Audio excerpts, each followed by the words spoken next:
World of Warcraft Chronicle Volume 1, written by Chris Madsen, Matt Burns, and Robert Brooks.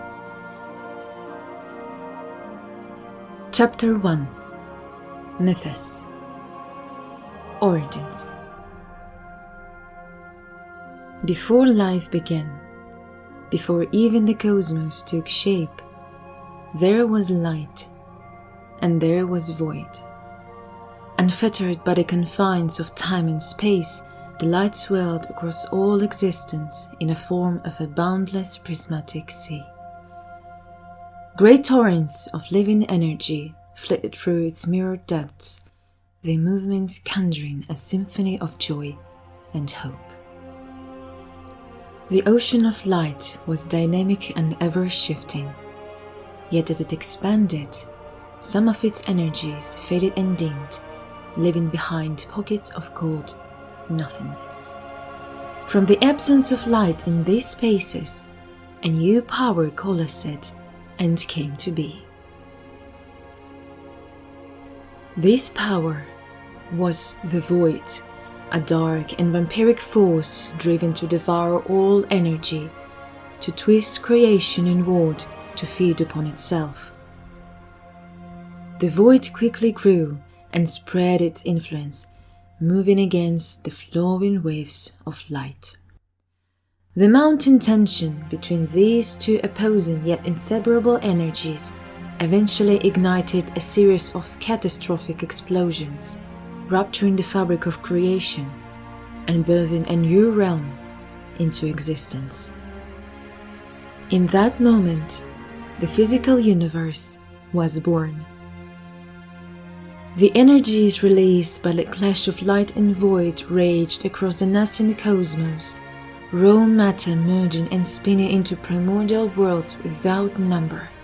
For long epochs, this ever-expanding universe, the great dark beyond, brawled in a maelstrom of fire and magic. The most unstable energies coalesced into an astral dimension known as the Twisted Nether. Light and void collided and bled together at the edges of this realm, throwing it into turmoil. Although tangentially linked to the great dark beyond, the Twisted Nether existed outside the borders of the physical universe. Even so, the Twisted Nether's volatile energies would occasionally tear through the veil of the great dark, floating into reality and warping creation. The cataclysmic birth of the cosmos also flung shards of light throughout reality. These shards suffused the matter of myriad worlds with a spark of life, giving rise to creatures of wondrous and terrible diversity. The most common forms of life to appear were the elemental spirits, primordial beings of fire, water, earth, and air. These creatures were native to nearly every physical world. Many of them reveled in the turmoil that held sway over the early ages of creation. Occasionally, clouds of fractured light gathered and gave shape to beings of far greater power, of far greater potential. Among these were the Naaru, benevolent creatures composed of scintillating holy energies. When they gazed out across the immeasurable universe, they saw a realm of limitless possibilities. The Naaru vowed to use the mastery over holy magic to spread hope and nurture life wherever they could find it. Even more extraordinary than the Naaru were the colossal Titans. Their spirits, known as world souls, formed deep within the fiery core of a small number of worlds. For ages, these nascent titans slumbered, their energies suffusing the celestial bodies they inhabited. When the titans finally awoke, they did so as living worlds. Cosmic winds howled across their gigantic forms, bodies shrouded in a cloak of stardust, skin crisscrossed with silvery mountain peaks, oceans shimmering with latent magic. With eyes that shone like brilliant stars, they observed the fledgling cosmos and became enraptured by its mysteries. Whereas the Inari set out to safeguard life, the Titans embarked on a different journey. They wandered the distant corners of the great dark, searching for others of their kind. This grand, far-reaching voyage would one day alter the course of creation and shape the destiny of all living things.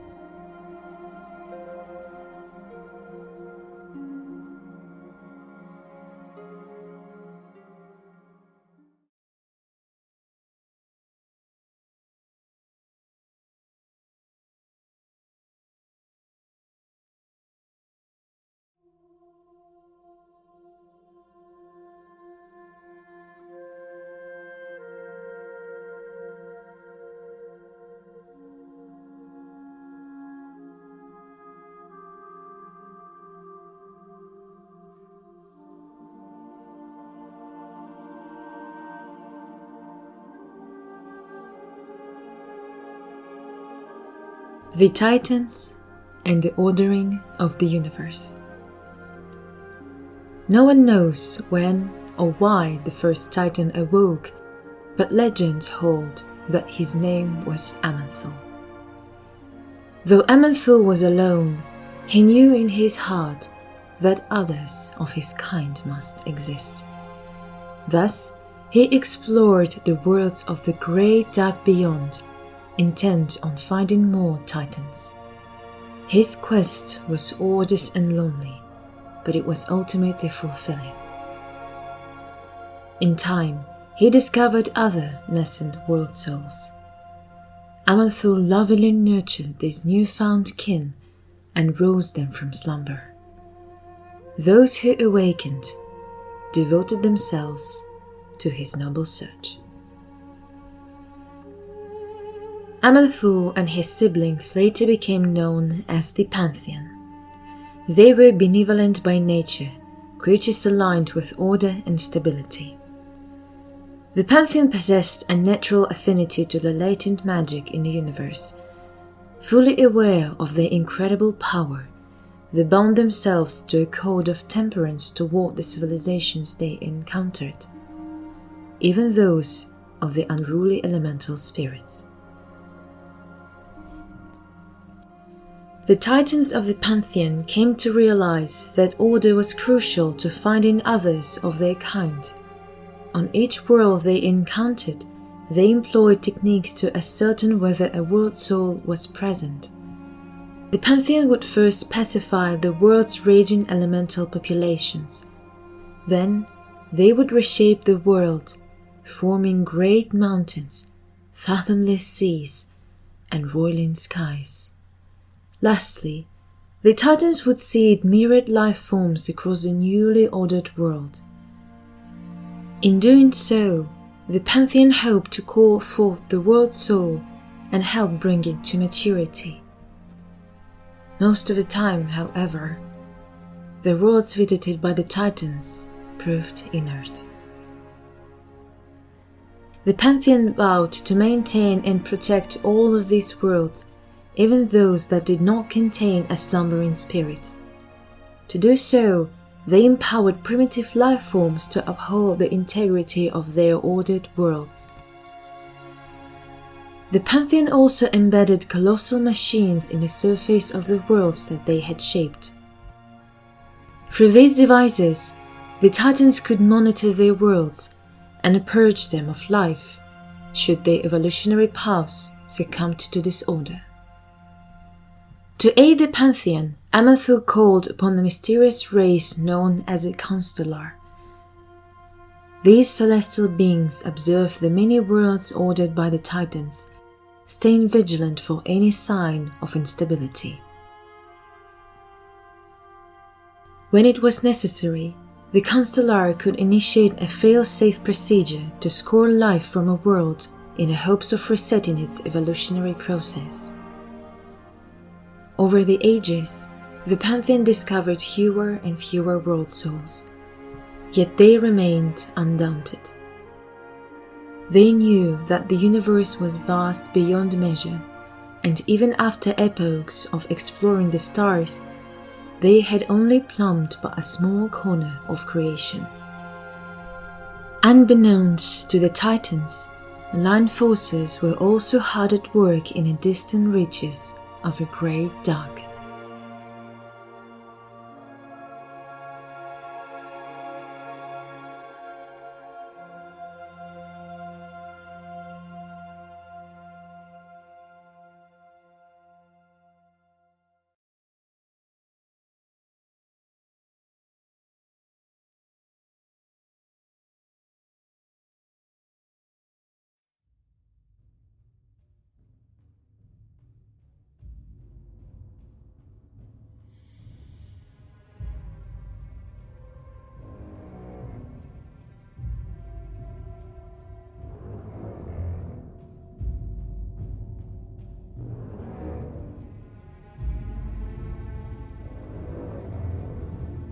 The Void Lords and the birth of the old gods.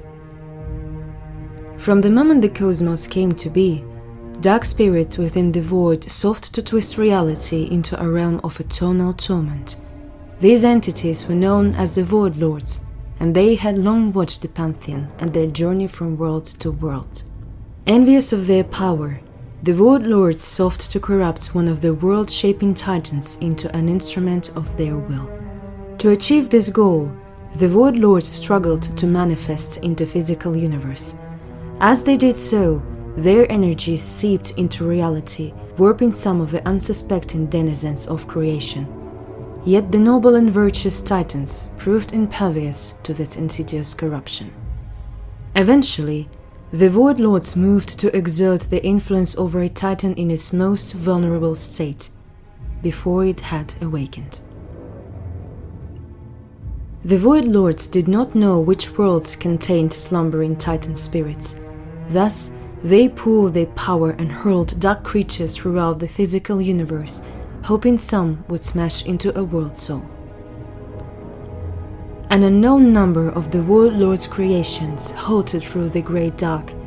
They contaminated mortal worlds and everything else they touched in their blind search for a nascent titan. In time, these wicked beings would come to be known as the Old Gods. Although the Titans were aware that void energies existed in the universe, they had no knowledge of the Void Lords or the Old Gods. The Pantheon's attention was consumed by another, more immediate threat: demons. These ferocious creatures had been born from the twisted nether. Held in a thrall of unbridled hate and malice, they hungered for nothing less than the destruction of all life in the universe.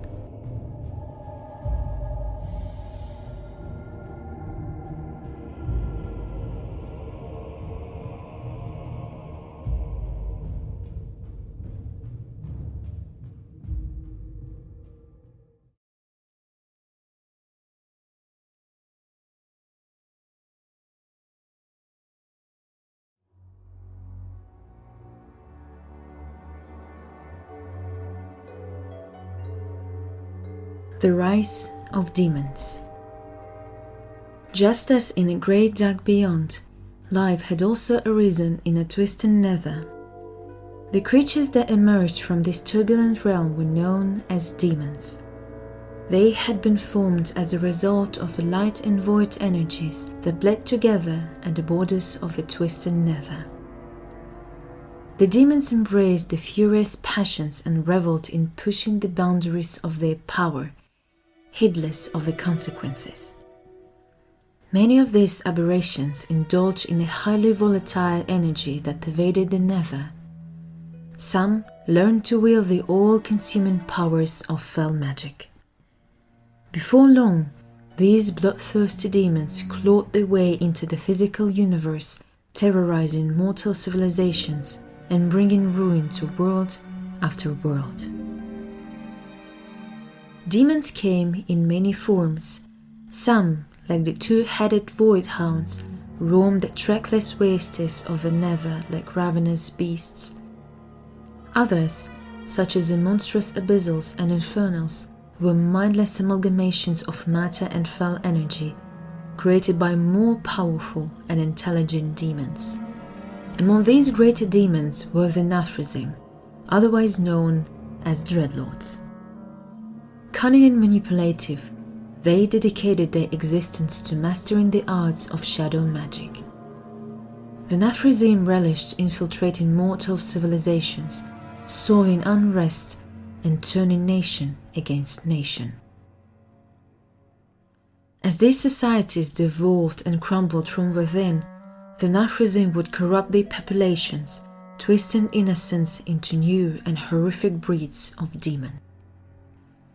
The mighty Annihilan, or Pit Lords, took a more direct approach to conquering worlds. These monstrous butchers existed only to brutalize and torture the mortals who crossed their path. The Pit Lords often enslaved the lesser demons that stalked the nether, using them as fodder to besiege the mortal civilizations of the great dark beyond. The Pantheon soon learned of the demonic incursions that flared at the far corners of creation. Fearing that these demons would disturb the Pantheon's quest to find and awaken other world souls, the Titans dispatched their mightiest warrior, the noble Sargeras.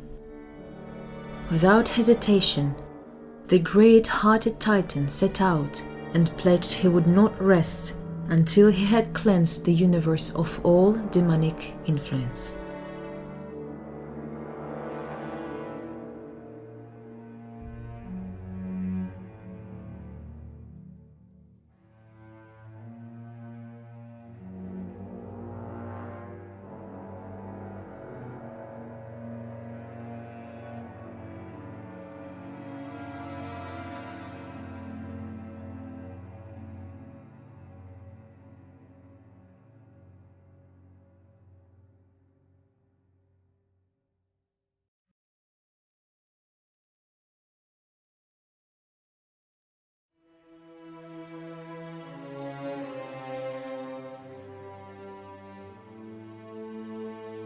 Sargeras and Aggramar.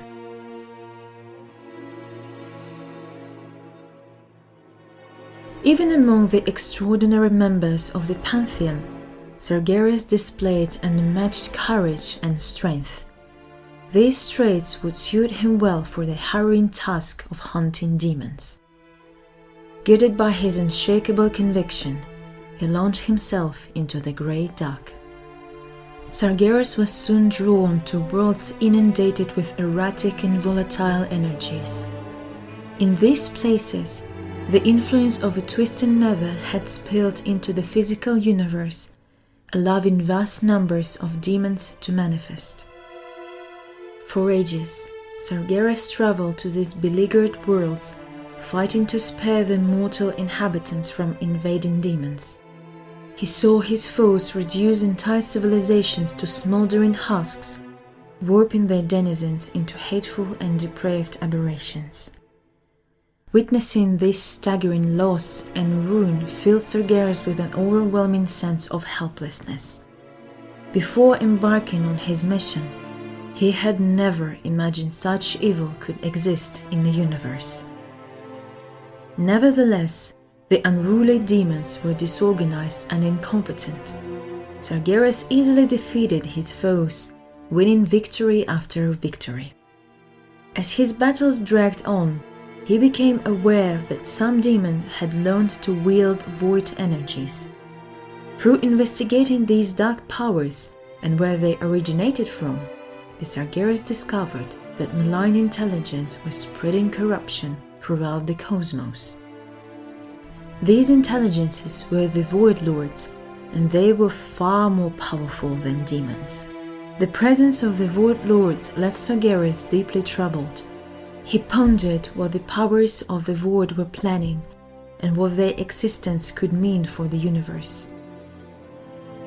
Despite his unsettling discovery, Sargeras continued waging his war on demons. The work of the Pantheon progressed without hindrance. They searched for nascent titans, ordering new worlds in the process. Sargeras often looked upon the budding world, seeing life bloom free from demon influence, gave him a sense of satisfaction. His love to life galvanized his will to confront the Void Lords and undo their sinister plans for creation, whatever those plans might be. In time, the demons redoubled their efforts, engulfing even more worlds in death and devastation. To Sargeras' dismay, he realized that he had fought many of these demons before. After he had defeated them in a physical universe, their spirits had simply returned to the twisted nether. Eventually, they had been reborn in the new bodies. The only way to kill demons permanently was to slay them in the nether, or in areas of the Great Dark saturated with the volatile realm's energies. Sargeras, however, was yet unaware of this fact. He knew only that his current tactics were ineffective. It was not enough to destroy his foes. He needed a means to contain them.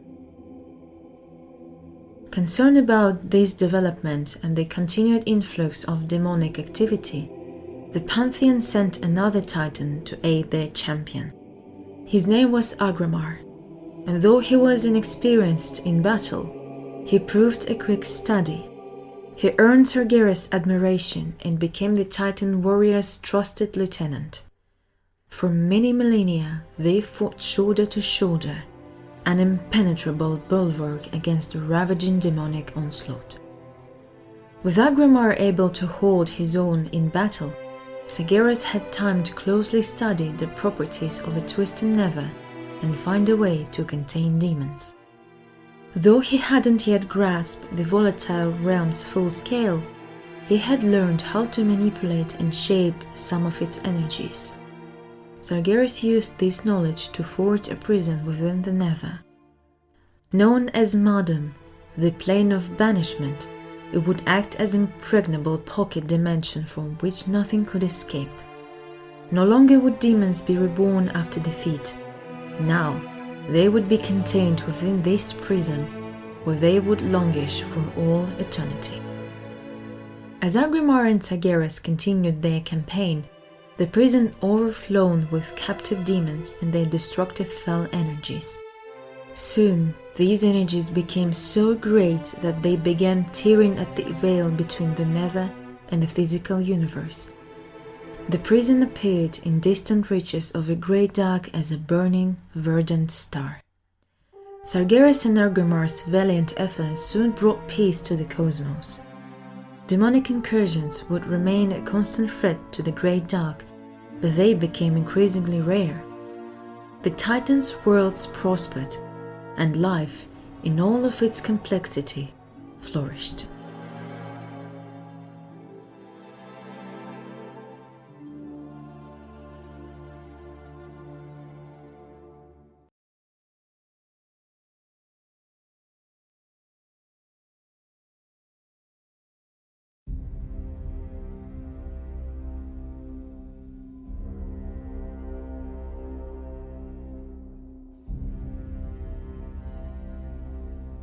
The Will of the Void. As the Pantheon searched for slumbering world souls, Sargeras and Aggramar continued their hunt for errant demons. The two champions agreed that they could protect more worlds if they worked apart, only calling on each other for aid in times of dire need. Thus, they went their separate ways. It was during this epoch that Sargeras discovered the full horror of the Void Lord's plans. He was drawn to a remote corner of the Great Dark, where cold void energies radiated out from a black and desiccated world. There, Sargeras found enormous beings he had never seen, festering across the world's surface. These were the old gods, and they had embedded themselves in a world and shrouded it in a veil of void energies. With growing horror, Sargeras realized that this was not just any world. He heard the world's soul dreaming within its core. But these were not the joyous dreams Sargeras recognized from other world souls. They were dark and horrific nightmares. The old god's tendrils had burrowed deep, enveloping the slumbering Titan's spirit in shadow. A conclave on Naphrisim had also discovered this black world. They came to dwell among the old gods, basking in their dark power. Sensing their evil, Sargeras captured and ruthlessly interrogated the Naphrisim. The broken demons revealed what they had learned about the old gods and the intentions of the Void Lords. If the powers of the Void succeeded in corrupting a nascent Titan, it would awaken as an unspeakably dark creature. No power in creation, not even the Pantheon, could stand against it. In time, the warped Titan would consume all matter and energy in the universe, bringing every mode of existence under the Void Lord's will. Sargeras, the undefeated champion of the Titans, knew fear for the first time. It dawned on him that just as the Pantheon had been searching for world souls, so too had the Void Lords. Sargeras had never dreamed that void energies could so utterly consume a slumbering Titan. Yet the proof was right before his eyes. Rage and anguish burned through Sargeras' soul. He smote Naphrisim with a single blow, his fury so great that he utterly obliterated the demons' forms. Sargeras turned his attention to the black world itself. His heart ached with sorrow, for he knew there was only one way to stop the Dark Titan from rising. With a heave of his blade, Sargeras split the world into two. The resultant explosion consumed the old gods and their energies, but it killed the nascent Titan as well. Sargeras immediately returned to the rest of the Pantheon and summoned Aggramar to his side. Before the gathered Titans, Sargeras recounted his discoveries. The other Pantheon members were stunned by what they had learned, but even more so by Sargeras' rash action. They chastised him for so needlessly killing one of their kin. Had he called on their aid, they argued, they could have purged the world soul of corruption. Although Sargeras tried to convince them that what he had done was necessary, he came to realize it was futile. The other Titans had not seen what he had seen. They would never understand why he had taken such drastic measures. Apart from Aggramar, the other Titans had no first-hand knowledge of the Void or demons. They could not fathom the depths of such malice and corruptive power. Heated arguments flared between Sargeras and the rest of the Pantheon concerning how best to deal with the threat posed by the Void Lords. Above all, Sargeras feared that if the old gods had corrupted one world soul, they might have corrupted many others as well. It might be too late to stop them. Sargeras expressed his growing fear that existence itself was already flawed, an idea that he had come to terms with following his encounter with the old gods. Only by burning away all of creation could the Titans stand a chance of thwarting the Void Lord's ultimate goal. In Sargeras' mind, even a lifeless universe was better than one dominated by the Void. Life had taken root in the cosmos once before. Perhaps after the physical universe was scored of corruption, life would take root once again. This idea horrified the rest of the Pantheon. Ionar, the Life-Binder, reminded Sargeras that the Titans had sworn to protect living things whether possible. Nothing could be so dire as to warrant systemic extinction. Even Aggramar stood against his mentor, arguing that there must be another way to defeat the Void Lords. He urged Sargeras to abandon this dark plan and reason out another solution.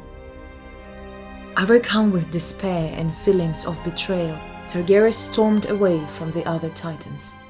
He knew full well that his kin would never see reason, and if they would not help him expel the Void Lord's corruption, then he would do it himself. This was the last time the Titans of the Pantheon would see him as one of their own.